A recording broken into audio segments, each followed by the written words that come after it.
Reconciliation is about establishing and maintaining a mutually respectful relationship between Aboriginal and non-Aboriginal peoples in this country. In order for that to happen, there has to be awareness of the past, an acknowledgement of the harm that's been inflicted, atonement for the causes and action to change behavior.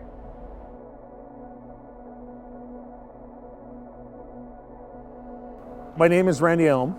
I'm a 60 Scoop survivor. I was adopted into a white family at 6 months of age. I was raised white. I had white ideals, but I was not white. I was Indigenous. The family that I was adopted into were very good to me. They allowed me to live my culture, but it was kind of hard walking in two worlds at that time. When I started with Petro-Canada 32 years ago, there wasn't very many Indigenous people working there. There was hardly any Indigenous employees. A lot of it was blue collar, plant operator talk. It was harsh. It was very, very racist. It was bad. Suncor began our engagement with Indigenous communities decades ago. In the early days, our approach to Indigenous relations was more transactional. We realized as we learned along the way that we could have done better.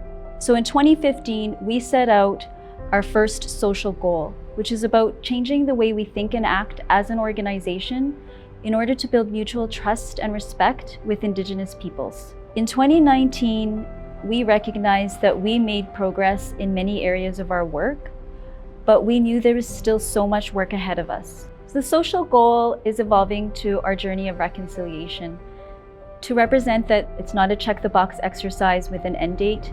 This is a transformational journey of cultural change within our organization. It's about shifting mindsets and behaviors. I'm a co-facilitator to the blanket exercise, very powerful, very emotional. It was one of these blanket exercises.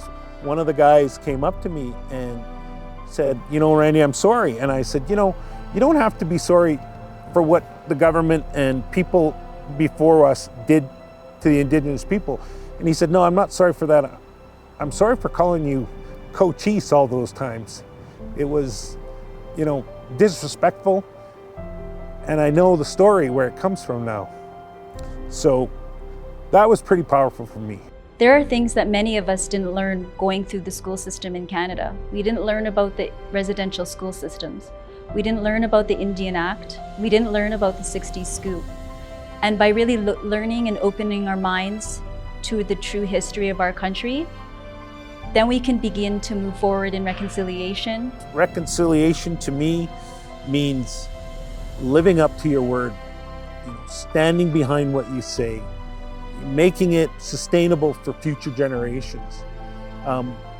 It is a big word. It is, it's a big ask. So that's why, this is going to take some time, and it's something that I'm proud to be a part of. The biggest hope that I have is for people to educate themselves more. It's the learning you learn along the way of your journey. It makes you whole, makes you a person. We all have to build from history, but our look is to the future.